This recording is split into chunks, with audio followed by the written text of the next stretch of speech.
Good morning. Welcome to worship with the community of the First Unitarian Church of Omaha. I'm the Reverend Shari Woodbury, the church's minister. Whether you're attending online or here in the sanctuary, I'm glad you have chosen to join us on this sunny December morning. We come to worship, which from Latin means to remember that which is of worth. Well, that was fun. Sounds like I'm not the only one who needed to silence my device. So we gather together in Community Weekly to reground ourselves in our highest values. A special welcome to visitors. This congregation is a community of all ages and abilities, a community with a rainbow of gender and sexual identities, a community of diverse cultural and class backgrounds. We draw from many sources of inspiration and share common liberal religious values. Whoever you may be, we welcome you to bring your whole self into this community. If you're joining us online, I encourage you to create a YouTube account and sign into it when you attend that way. This will allow you to participate in joys and concerns through the chat and connect with others who are attending online.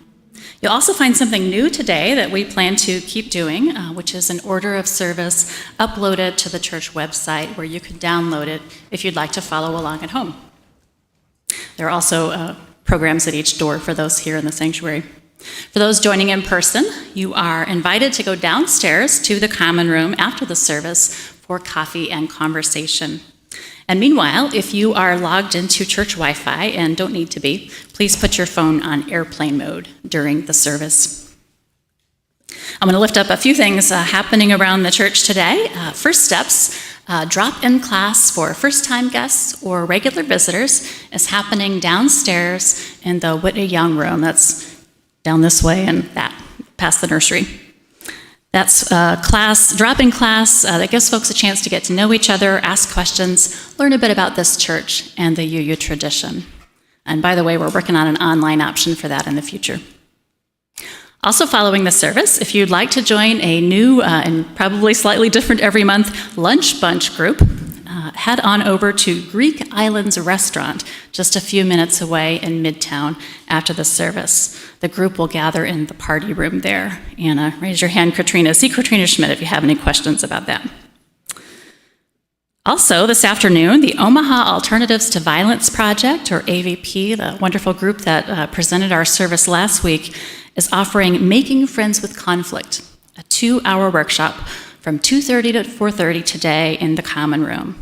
You can explore your personal style of addressing conflict as well as the styles of others, and the workshop is open to everyone. You can touch base with Suzanne King if you have any questions about that. You may notice a QR code on the back of your order of service that you can use, links as well, or you can grab a printed e-news in the foyer to find out what else is going on around the church this week. And if you haven't already taken one of these little holiday cards with a candy cane, I encourage you to grab one and find a friend to share it with that you might want to invite to come to our holiday services. Lastly, each week we acknowledge that where we meet for worship as the First Unitarian Church of Omaha is the land of the Omaha Oto Nations, and that Indigenous people in the greater community have become marginalized and made invisible. May we recognize their presence and work with them to address poverty, displaced children, and the murdered and missing Indigenous women.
This morning, Kim Donovan will light the flaming chalice.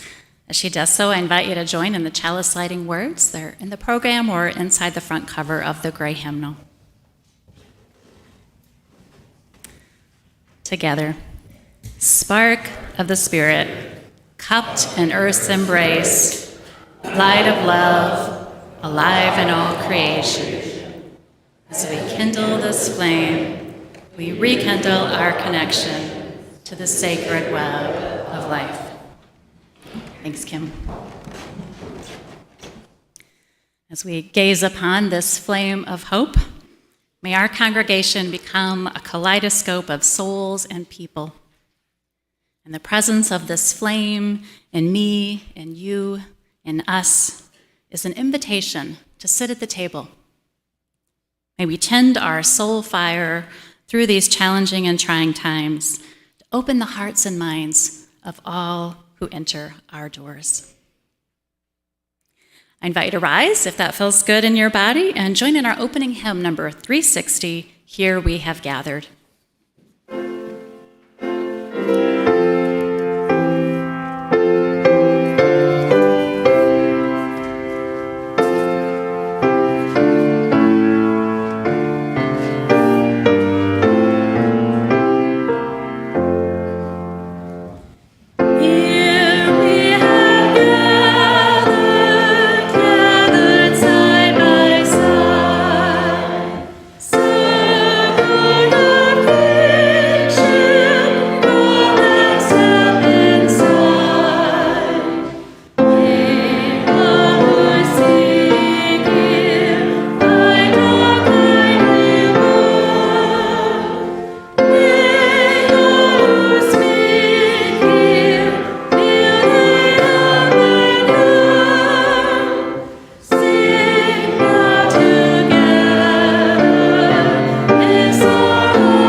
Children may come forward now for a time for all ages.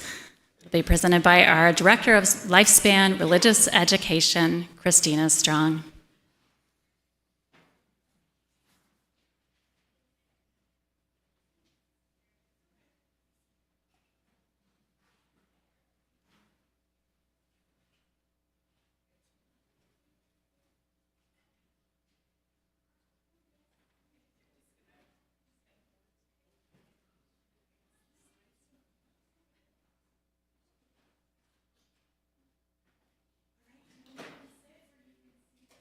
Our story is going to be on the screen today, and it's a little over to the side. So if you want to come sit over here, I think you'll be able to see better.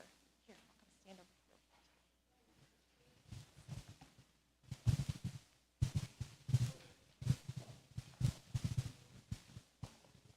here. You want to come sit over here so you can see the screen? See see the pictures? Hey, buddy, I've seen We you don't in a have a while. paper copy of the book today. Why isn't Otto here? I don't know. Oh, right in Mommy's lap. Okay. Raven, do you want to come sit over here so you can see the pictures? All right, our story today is called Intersection Allies. We make room for all. Can everyone see the pictures up there? Yeah. All right. Let's begin.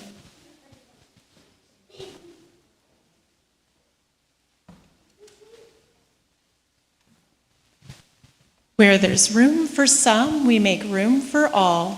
Friends can be allies no matter how small.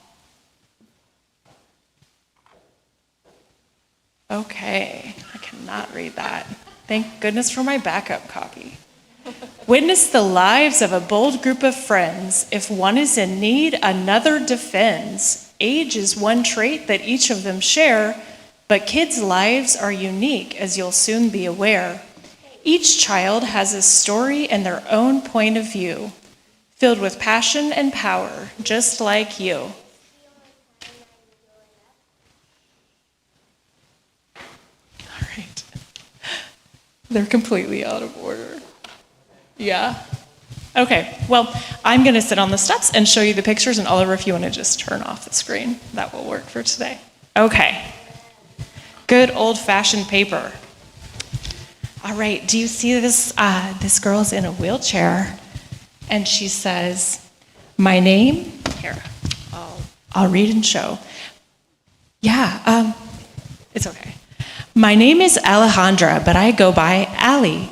I use a chair, but it doesn't define me. Instead, it allows me to zip, guide, and play. When I need to get through, friends help make a way. Do you want to hold the paper for me? Yes. You want to? All right. What a good helper. Here, not that one. I'm done with that one. Sit right here. Hold it up so everybody can see, and then you just have to see upside down. All right, and I have to see sideways and upside down. Where there's room for some, we make room for all. Friends can be allies no matter how small. Hello, I'm Parker. After school every day, Allie's family takes care of us both while we play. My mom works hard to provide for me. Her love's the source of our stability. Not toys or money or treasures untold. Community care is more precious than gold. Yes, it is. We need some of both. That's true. All right, this person is Kate, and Kate says, skirts and frills are cute, I suppose, but my superhero cape is more Kate than those bows. Some may be confused that a kid like me can wear what I want and be proud and carefree. My friends defend my choices and place. A bathroom, like all rooms, should be a safe place. Okay. Yeah, she's saying all rooms should be safe places for all people. It is 18 pages, and I think we're about 4 down. All right. Okay, you can just help me when I'm changing the page, okay? My name is Adila, and just like Kate, what I wear inspires endless debate. I don't know if you can see, but she's wearing a hijab that covers her hair. Some give, some chant, some sing, some pray. My hijab is my choice. You can choose your own way. And you can see she's dancing. She can do the same thing that everyone else does, even if she's wearing something that looks different. Hijab, that's how it's spelled. I think, yeah, I've heard it pronounced several different ways. All right, next one. Okay. All right. You're doing a good job, just my eyes are kind of bad. The clothes that you wear, clothes, usually made of cloth, never justify hatred. Clothes can be playful, simple, or sacred, covered, adorned, or with casual flair. My body's my own. I dress it with care. Can you hold? Take off the top one for me. There we go. My name is Nia. and with what's on the news, it's easy to be frightened or sing the blues. For her, for them, for him, for me, we all deserve to breathe and be free. All right, can you take off the top one for me? Right there. This one right here. Thank you. The color of our skin is no reason to hide. We protest for safety, equality, and pride. Our friends join along in solidarity and love. This is the stuff that allies are made of. Have any of you ever been to a rally and held signs like this? Maybe? Helped make some signs? Yeah? How about our adults? Anyone? Let's look and see. Oh, look, our adults know what this is like. Yeah? All right. Okay. How about you hold the stack and I'll take off the top one. We'll figure it out by the end. On concrete today because last night you see wind knocked the glass out of the Okay. board. But I'm so blind, Shari. Safety also includes our trees and air, the land we've called home, and our places of prayer. I am Dakota, and like my ancestors, my tribe and I are water protectors. From profit and power, we stand up to pressure our nature, our nations, our cultures, and the respect we stand up to preserve our nations, our cultures, and the respect we deserve. All right, can you take this one off? Dakota is also the name of his state. That's right. Thank you. My name is Gloria y tengo 7 años. After school, it's to La Fruteria I go. Trabajo cada día junto a mi madre. Vendemos piña dulce y mangos con chile. Would you like to translate for us? Does anyone know what she said?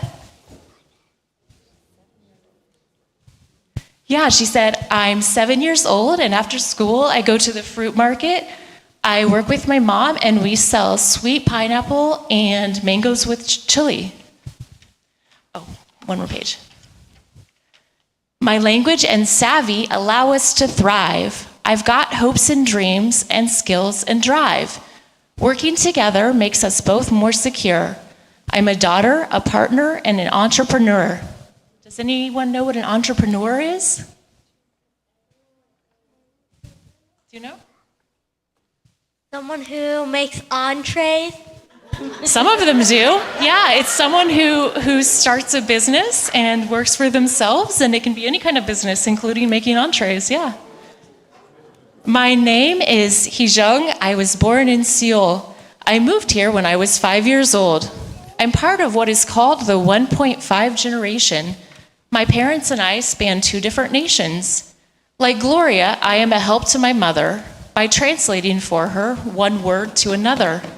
When the landlord tells my mom, you can pay me next Friday, I repeat in Korean into her language. We navigate life in our new home together because kids have the skills to make every day better. Have you ever had to help your parents understand something? Yeah, oh, yep, she raised her hand right away. All right. All right, my name is Yuri, and I'm new to this place. Hee-jung's family welcomed me with love and with grace. Finding refuge meant traveling far from home. I sailed, I flew, I rode, and I roamed. Escaping violence, war, heartache, and intrusion, we came to this nation seeking dreams and inclusion. From near, from far, from here, from there, we're more than our origins. We all deserve care.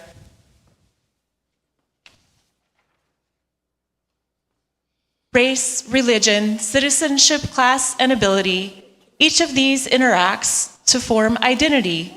Age, gender, size, and skin color, too, can make living life different for a friend than for you. Barriers and biases are often to blame. We strive to be equal, but not all the same. Life's up and downs can take many forms, but standing together will rewrite the norms. When there's room for some, we make room for all. Friends can be allies, no matter how small. Thank you.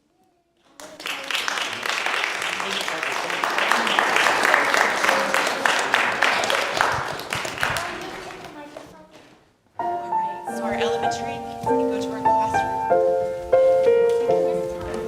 Tis a gift to be simple, tis a gift to be free, tis a gift to come down where we ought to be. And when we find ourselves in the place just right, we'll be in the valley of love and delight. And true simplicity is gained, to bow and to bend we should be ashamed. To turn will be our delight, till by turning we come round right.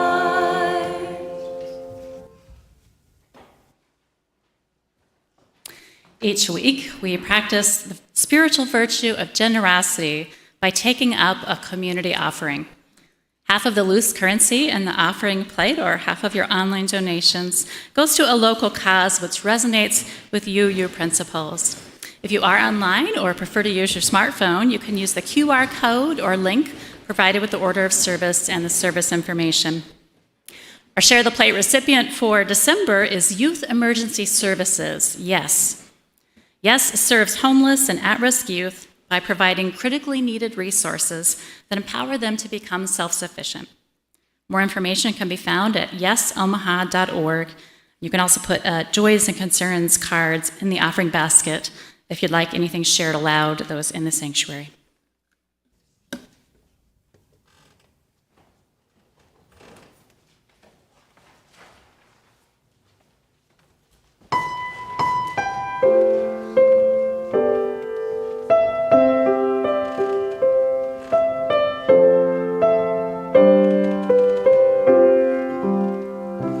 Floating high above the trees, like a feather.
come to the time for sharing of joys and concerns. If you're online and you want to have a joy or concern lifted up, you can type it in the live chat. I've got a few here. Harriet Major, Jamie, and Sandy Major wish to thank the congregation and friends of First UU for the many loving notes and cards received on the death of Robert Jake, Harriet's beloved son-in-law and dear brother-in-law of Jamie and Sandy. Sarah Copeland and her family have been navigating a spectrum of health challenges recently. Sarah says, "We are thankful for the various ways that enable us to be part of the church community, even while recovering.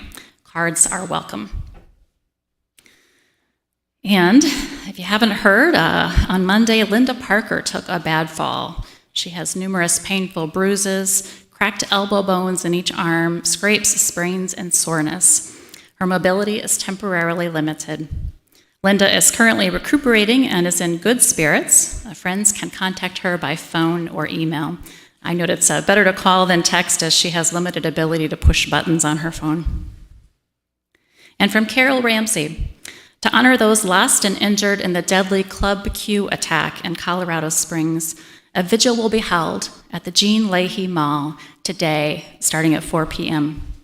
The speakers will include LGBTQ community leaders, elected officials, and a performance by the River City Mixed Chorus, and will culminate in an inspiring call for healing and hope.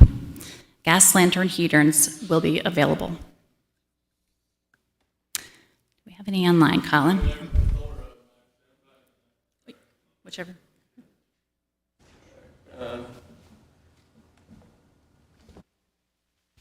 Have a joy from Linda Parker, who says, "Thanks to everyone who is helping me through my recent fall and injuries."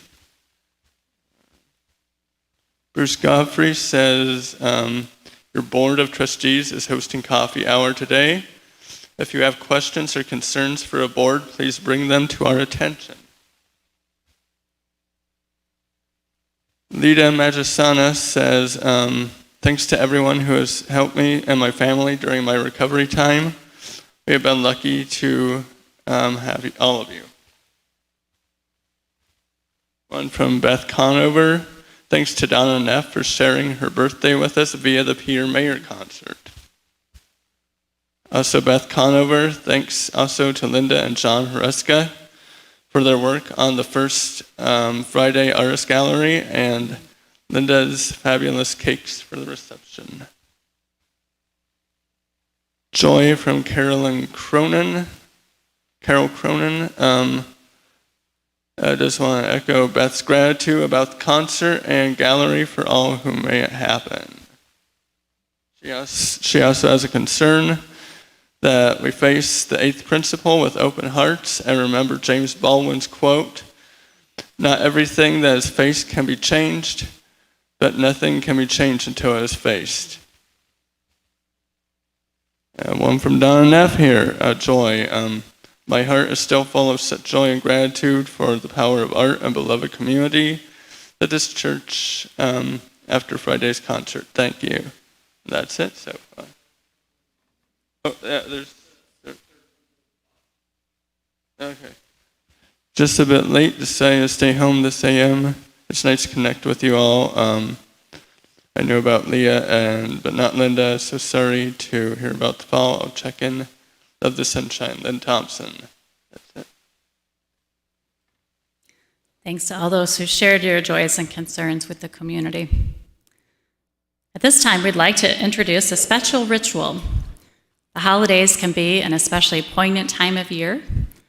Alongside the joy in these present moments, we may recall fond memories of past celebrations with our loved ones. As we carry on traditions, we may especially miss any dear ones we have lost to death, distance, or dementia. Or we may be more sharply aware of an estrangement. Love, joy, and wonder may bubble up unbidden this season, but so too may sorrow, loneliness, and regret.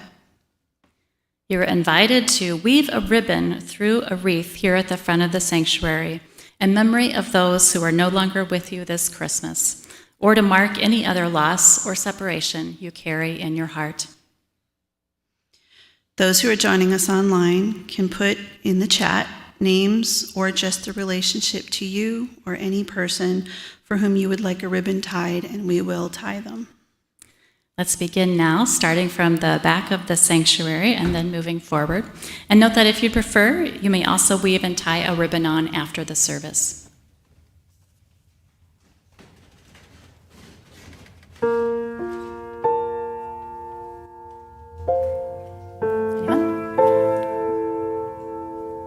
Come on, guys, it's not hard.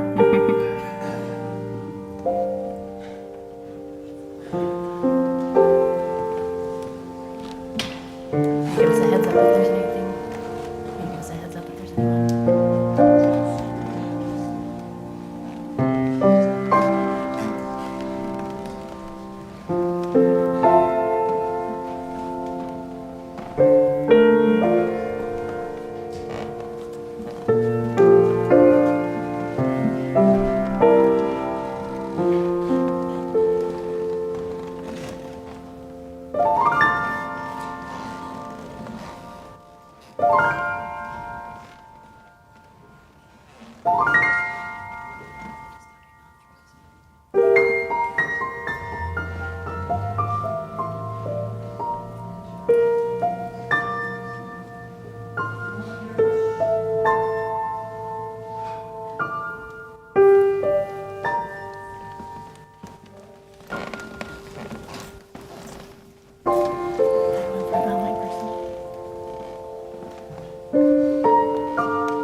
As we look upon the holiday wreaths now, we see them adorned with many ribbons.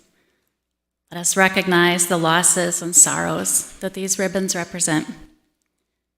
And let us see that no one here need be alone with such pain. We can weave each other back into community and connection, just as we have woven our separate ribbons to make something beautiful. Minister and caring team remain available at this time of the year as always. If you are experiencing loss or sorrow this holiday season, members of our team are ready with listening ears. Please look around. Know that there are many people here who care about you and would want you to reach out to them. The wreaths will stay up after service if you want to tie more ribbons. As we hold the joy and sorrow, the celebration and loss together in community, let us enter a period of quiet contemplation together. We do this each Sunday as a way of joining together in solidarity with all who have expressed joys and challenges or who carry them silently. I'll begin with a pastoral introduction before we move into a time for silent reflection.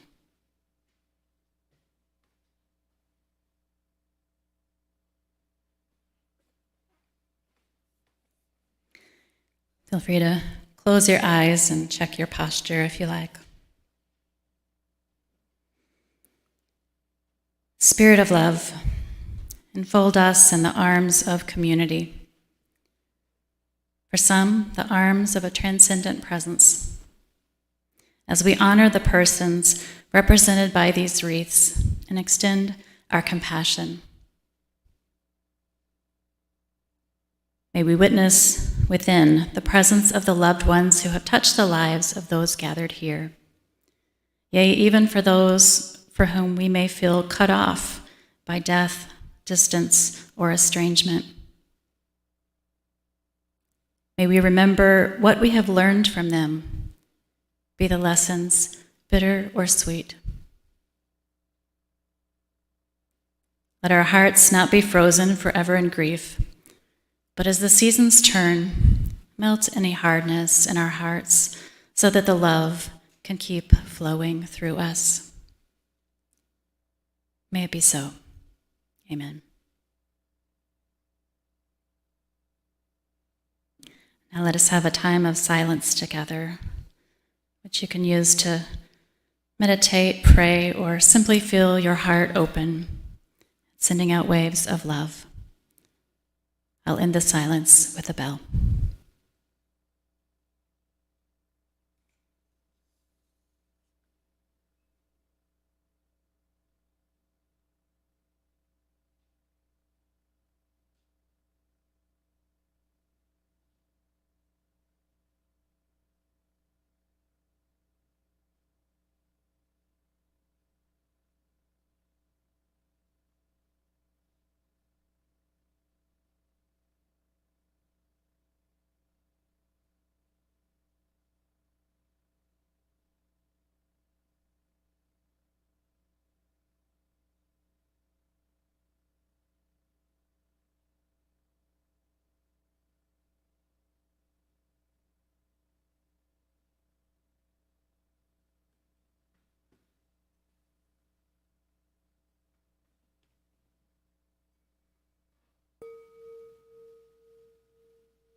Sometimes it just feels too far away from you up there, and this is a topic very close and tender on my heart today. I'm drawn to the promise of a bold commitment to building beloved community as expressed in the proposed 8th principle of Unitarian Universalism. But there may also be some qualms among us about the perils of engaging in this work. So we're going to talk about both this morning, the promise and the perils. The 8th principle is a statement by which a congregation can express its commitment to doing proactive work within the church itself to create the beloved community right here. Over 200 UU congregations have adopted it at the local level over the past 5 or so years since it was introduced. The specific language of the 8th principle appears in the order of service. Originally proposed as an addition to our 7 principles, hence its name is the 8th, this one is about journeying towards spiritual wholeness, by working to build a diverse, multicultural, beloved community by our actions that accountably dismantle racism and other oppressions in ourselves and our institutions. There's a lot there. You can look at that if you want to. And yet I don't want us to get too hung up on the specific words, and my fellow wordsmiths, I know what a temptation that is. I invite you instead to stay focused with me on what kind of journey this is inviting us into. To me, what it boils down to is the highest value around which Unitarian Universalists of all stripes coalesce: love. It's about love. And Peter Mayer's got me in a singing mood, so there's nothing you can do that can't be done, nothing you can sing that can't be sung, nothing you can say, but you can learn how to play the game. It's easy. Nothing you can make that can't be made, nothing you can save that can't be saved, nothing you can do, but you can learn how to be you in time. It's easy. Bum, bum, bum, bum, ba-da-dum, ba-da-dum. Join me. All you need is love. Wah, wah, wah, wah. All you need is love. Wah, wah, wah, wah. All you need is love. Love. Love is all you need. Now, if you believe the Beatles, the 60s pop music group, love is easy. I don't think that's quite accurate. Feeling love may be easy. Voicing the value of love or the aspiration of beloved community, that may be easy.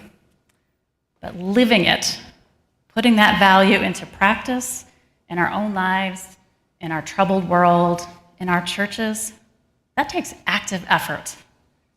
That is a challenge of lifetimes, and it's been going on for lifetimes already. So, okay, the 8th principle. This didn't come out of nowhere. It builds on a long history in our country and in our denomination, and our choice now builds even on the history of choices in this church. I'm not going to go deep into the history today. I'll share more perspective and resources on the history in a special e-blast this coming week. So if you're a history buff or you want more about that, you can check that out. This morning's focus is, where do we want to go now with this 8th principle? What's our vision for the future as a church? I'll share with you now part of my answer in relation to beloved community. And I'll be very interested later to hear your perspectives. So the promise, top 5 reasons to build a diverse, multicultural, beloved community in this church. Can I get a drum roll on the pews? All right. Number 1, this church can be a beacon of liberal religious values and community for all who need it in our region. I don't want to hog this place, intentionally or unintentionally, just for me and people like me. When someone goes looking for a spiritual community, often at a time of particular vulnerability, if they're making that search, I want anyone who resonates with our liberal religious values to be able to feel at home here. Whatever their age, life stage, social class, gender, political affiliation, spiritual leanings, no matter how their body works or doesn't, or how their brain works, or who they love. And regardless of whether their ancestry traces back to Europe, Africa, Asia, Pacific Islands, Indigenous Americas, or some beautiful mix. No matter what adjectives we could use to describe a person, if they are looking for spiritual community and they're in fundamental sympathy with the values of this community, I want them to be able to find that here. Not just to hear the words, "We welcome you," to experience that they belong here. They show up here as their whole self, be seen, valued, respected, and not have to contort themselves to meet some unwritten rules about how to be here. Now, I deliberately mention all kinds of diversity, just as our children's story today did, because the 8th principle itself names a diverse, multicultural, beloved community as what we're aiming for. And notice that while it singles out racism, because frankly, that's been a tougher nut to crack than gender equality within our movement or LGBTQ welcoming congregations, it also says, and other oppressions, because they're all interconnected. It all intersects, okay? It's a package deal. So I'm ready to dig in proactively to the work of building beloved community here and learning how we can truly become more anti-racist and multicultural so that this church can be a beacon of liberal religion and community in our area for all who need it. Are you with me? Yes. Reason number 2, the children. Every young face is a reason to go on this journey to beloved community. We know the children in our country are more diverse than their elders. That's also true in Unitarian Universalism and in this church. Pop your head into our nursery or classrooms on a Sunday morning, or into the common room when youth group gathers on Wednesdays, and you'll see that younger generations of UUs already are more multicultural. No matter their own background, they live in a less segregated, more varied world of people than the one many of us grew up in. Shouldn't their church reflect the diversity of the wider community too? I want every one of our kids to experience this church as a place that loves them and welcomes their cultural expression and ways of being, and the same for each of their peers. Ideally, the community here would be as rich in variety of human beings and cultures present as in their schools and their future workplaces. But even if the faces are more often than not white, the culture here should be accessible to and inclusive of all of our kids. Do we want to give that to our children and youth? Yes.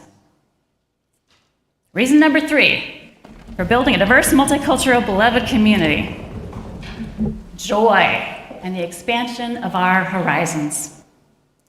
Joy. There's more joy available to all of us when we experience more of the rich variety of human cultures. Unitarian Universalism has already figured this out in terms of theology, spiritual practice, religious traditions. We embrace wisdom from many sources, and we are richer for that.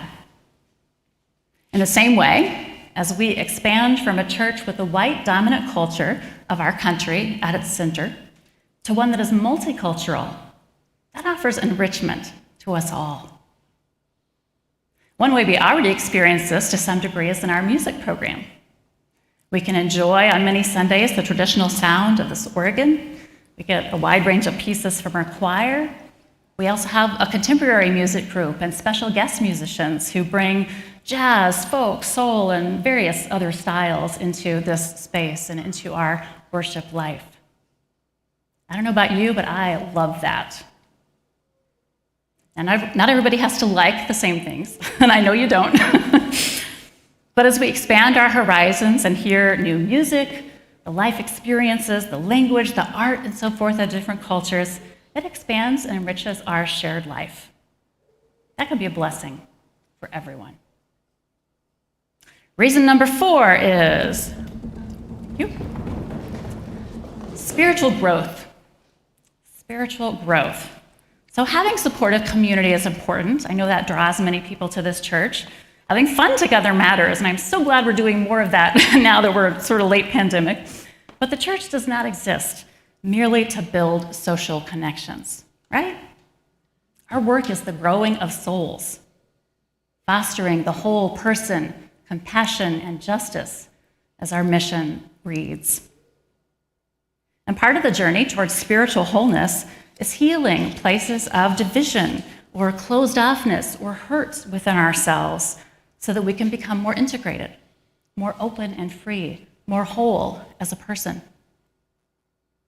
And because of our country's fraught racial history, I believe those of us who grew up here or have spent many years here can't help but having been shaped by the culture around us, often in unconscious ways.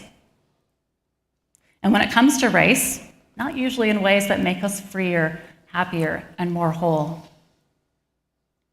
Now, though in different ways, I believe it is true, both for white people and for people of color, that exploring how we have been shaped by these currents of history and culture that we all swim in, that's part of our individual paths toward healing and wholeness. As we do the work of building the beloved community together, we're creating opportunities to heal those places within ourselves that have been warped or bruised. Actually, most of the things I'm going to address in the next section, the perils of the eighth principle and our fears, reflect that very warping and contorting. I think they can only be massaged out and released from our spirits when we are willing to take this journey. So, spiritual growth. Each one of us stands to grow spiritually and become more whole. Next one, the last reason I'll bring up today. Number 5, numerical growth. Now, there's a reason I put this one last. I don't see simply having more people in the church community as an end in itself. But if it happens for all of the other reasons that I just mentioned, because we have become more truly welcoming of the whole person, for more people who might find a spiritual home here, because we make this church multicultural at its center in a way that better serves our rainbow of children, because our horizons are expanded and our joy increased by the richness of multicultural beloved community, and because this is a vibrant place where people grow spiritually and become more whole. If numerical growth happens as a result of all of these other benefits of building beloved community, what a wonderful outcome that would be. And we'll make room at the table here for everyone who wants to join us. Can I get an amen? Amen. All right. So that's the promise of the eighth principle. I'll turn now to the perils. But first, because it is all about love ultimately, there's nothing you can know that isn't known. Nothing you can see that isn't shown. There's nowhere you can be that isn't where you're meant to be. It's easy. Do-do-do, do-do-do. All you need is love. Wah, wah, wah, wah. All you need is love. Do-do-do-do. All you need is love. Love. Love is all you need. Love, it's some hard work. So I shared 5 compelling reasons to go on the journey that the eighth principle invites us onto. And now 5 perils, things that might hold us back from participating in the work, and I'll suggest antidotes for each of those perils.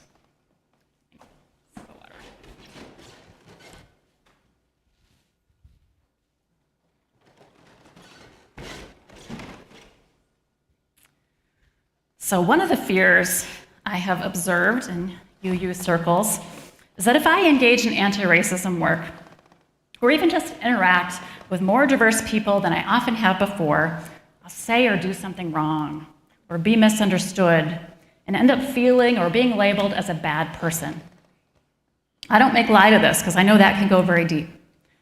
I think this is a fear that white liberals are particularly vulnerable to, although anyone can make mistakes, or feel unskilled, or worry how others will view you. What's the antidote here? I see several, actually. First, let's remember our liberal religious heritage. There are no bad people. Sometimes a person makes a bad choice, does a bad thing, or most often unintentionally hurts another person out of ignorance or unskillfulness. In this country, whether our belonging comes by birth or more recent migration, we find ourselves in a system that has some injustice baked into it.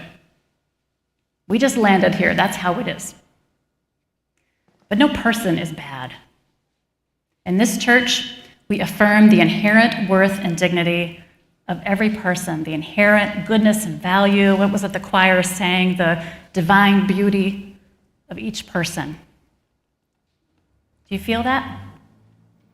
If you don't, come and get a hug after the service, and I'll try to hug it into you. Second antidote, let's use our gifts of curiosity and humility. Of course, there's so much that each of us doesn't know. We each have a limited set of direct experiences in our own life. If you remember that ignorance map we looked at a few weeks ago in a service, there's so much more we don't know than we do, and that can't help but be true on this amazing earth when I'm just one little person inside this limited being here. But if we're curious and open and listening, we can learn from others and expand our understanding over time. And when we know better, we do better. When we know better, we do better. So let's learn. A third antidote to this fear of being seen as a bad person, or even feeling oneself to be bad, is agreeing to work together on giving up perfectionism. I know I've got some club mates already here in this club of recovering perfectionists. You may recall I've preached on it before, so I am a card-carrying recovering perfectionist myself, and if you want to join me once you're in the... Perfectionism is a common part of our dominant culture, and one that isn't especially healthy for us, either as individuals or as a community. So can we agree that in this church, we don't actually expect each other to be perfect? We're going to try, right? We're going to do our best, but we don't have to already know it all or never make a single mistake, right? Yeah. And one thing that this implies is there is no cancel culture here. I hear that thrown around, and I feel like I'm not hip enough to really have seen what it is, but I know it's a thing. If we each do our best and we're open to learning, and we actively care about other people and how we impact them, which we may not be aware of, so we may have to be open to learning how we've actually impacted them, there's no reason not to stay in relationship with one another. Our congregation's Covenant of Right Relations and our Right Relations Committee can be supports for us in this. So the practice of right relationship is a fourth antidote to this fear of somehow being outed as a bad person. It's just not how we do things here. Okay, so that's 4 antidotes to the fear of being or being labeled as a bad person. Second peril of pursuing this 8th principle wholeheartedly. This one is especially for the people of color among us.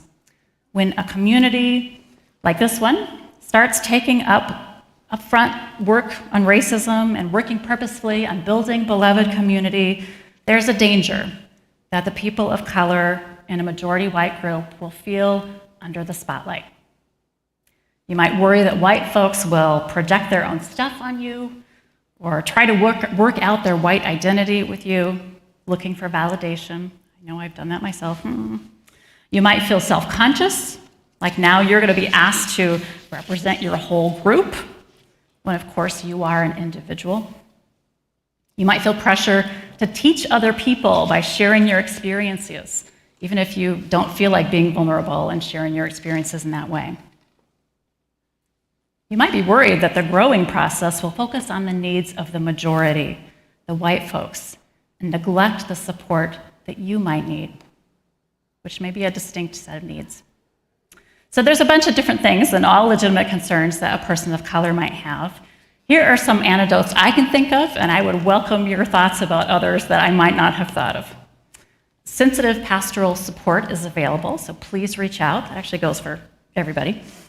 If it feels helpful, we can create a local caucus group for people of color, perhaps a Nebraska UU caucus of people of color. So you can offer one another support or just have a break sometimes from the white gaze. Because I've just named some of the problematic things that can happen, I hope more white folks in this community will be mindful of trying not to do them, not seeking for people of color to affirm their identity as a good white person, not expecting a person of color to represent their whole racial or cultural group, recognizing them as a unique person, not pressuring people of color to share their experience or take on a teaching role. Although if someone's moved to share, more power to you. So can we all try to do that, my white friends? Yeah. And because I've just named some of these concerns, I hope people of color here will feel more empowered if something like this does come up, to name it in the moment and to set the boundary that's right for you. And remember, you can draw upon our Right Relations Covenant and Committee. Okay, third challenge or peril of engaging in the eighth principle journey is simply that change is hard. More so that for some of us than others, but for everybody, change is hard. Any kind of change. So with beloved community, I'm reminded of a story by James Luther Adams, who was a fairly prominent UU ethicist and theologian of the last century. He told this about the Unitarian church that he attended in heavily segregated Chicago. This was in the late 1940s, and Adams' church, where he served on the board, was deliberating about whether to become racially integrated. Here's how UU minister and historian Mark Morrison Reed tells the story in his book, Black Pioneers in a White Denomination. James Luther Adams remembers a meeting of the Board of Trustees, remember this is in the 40s, that went late into the night as they argued over whether or not to become an integrated church. Finally, in the early hours of the morning, one trustee, still recalcitrant on the issue of integration, was challenged with Adams' question, "What is the purpose of the church?" This was Adams. And the other trustee blurts out, "To change people like me." And that congregation, by the way, did move forward with racial integration in 1948 and became one of the most multiracial UU congregations at that time. Sadly, that particular trustee felt so threatened by the changes in his church that he chose to walk away, which is a thing that can happen. I hope anyone here would choose to face their fears if they have them and get support and continue the journey together. But we're all grown-ups and we get to make our own choices. So an antidote to this one is using our personal spiritual practices, whatever that may be for you, to cope with our own fear of change and to gain strength and stamina for this long journey.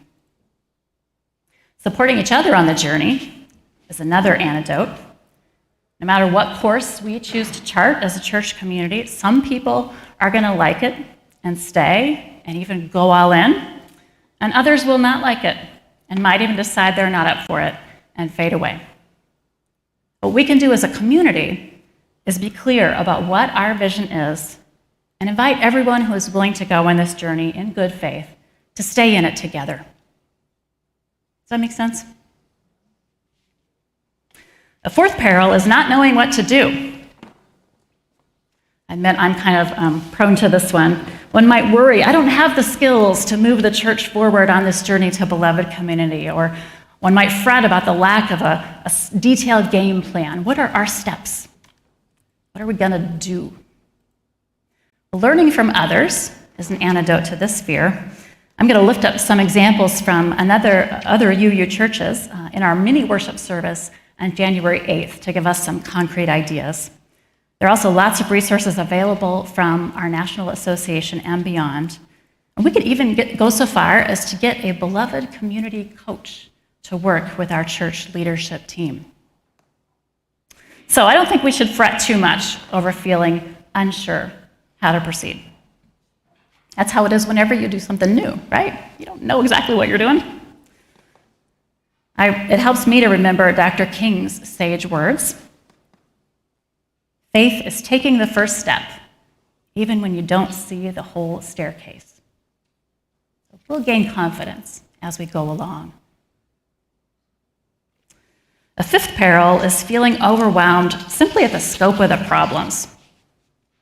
That happens for me more when I'm looking at racism and beloved community on the scale of our country, which is kind of a mess, or even just Metro Omaha. The practice of chattel slavery here started over 400 years ago, 4 centuries, and the settlement of native land by Europeans goes back even further. So no, we're not going to solve the fallout of all that, next week. But if we focus on what we can do right here, right now, in our church to build the beloved community, that's doable. This is our circle of influence. And to me, the greatest peril, this is the last one I'll mention, the greatest peril truly is inaction.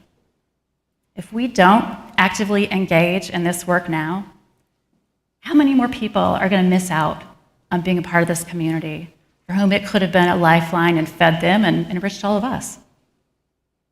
How much are we who are here going to miss out on the enrichment and growth and healing we could have in ourselves by avoiding the work? And this is the one that grabs me the most.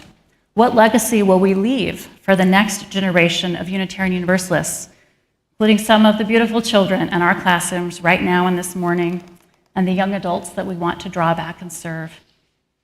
What legacy will we leave for them if we try to opt out of this journey? For me, turning away is just not an option. There's so many faces that rise up in my mind of dear UU people of color. Some of you are here right now, some are my friends, some are my colleagues, some are my family, and they all remind me what's at stake.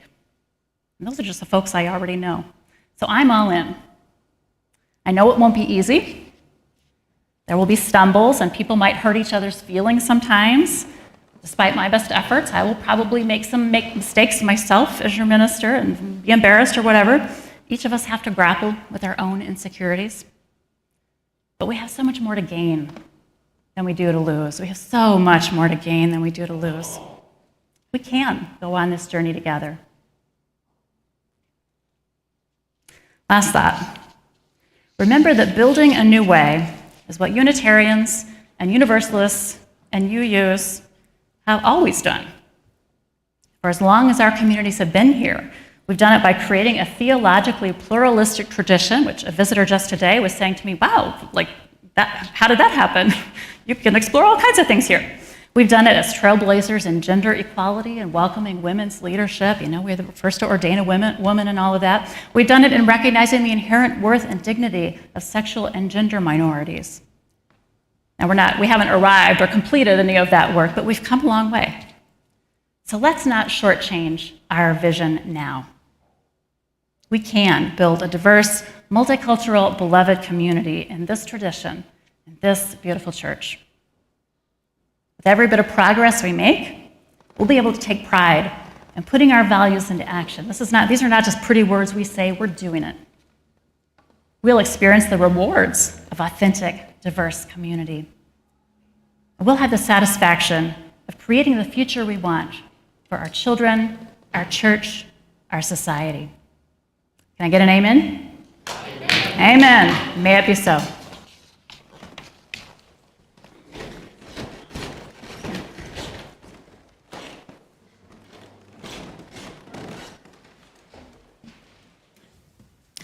Before we sing, if you're wondering what's next, what happens next with this whole eighth principle thing, you can watch for a special e-blast that will have more background and resources on the eighth principle this coming week.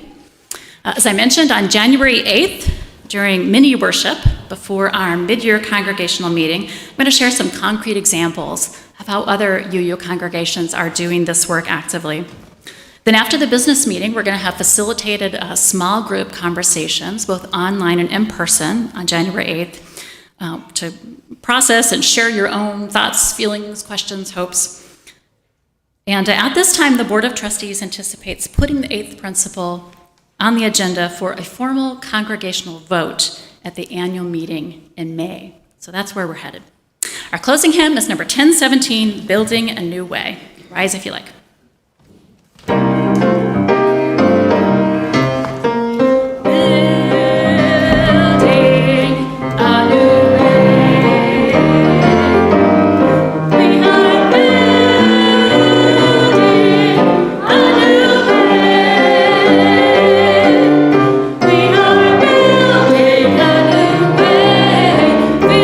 Stronger every day. We are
continuing journey to build a diverse, multicultural, beloved community, let us start with love. That is the seed. And let us offer one another caring, curiosity, courage, and enduring commitment as we build a new way together. Maybe so. Amen.